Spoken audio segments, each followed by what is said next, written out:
Met de oprichting van Indertied heeft de kern Berg ook haar heemkundevereniging. In de aula van de openbare school Berg werd donderdagavond 1 juni de oprichtingsakte door notaris Ghislain van Kan voorgelezen. Welkom. We hebben vandaag 1 juni 2023 en vandaag zijn we bij elkaar een notarieel vast te leggen dat er een vereniging opgericht wordt. Niet zomaar een vereniging, maar een vereniging met een zeer bijzondere boodschap en doel.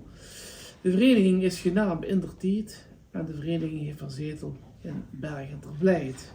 De bij Indertied betrokken bestuursleden ondertekenden de akte. Daarmee is de heemkundevereniging voor de dorpen Berg, Vilt, Ter Blijt en Geulum een feit.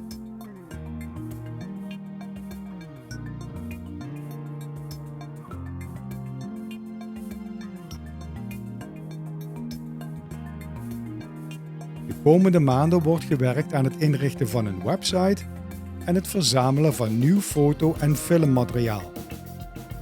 Indertied werkt vanuit een lokaal in de OBS in Berg.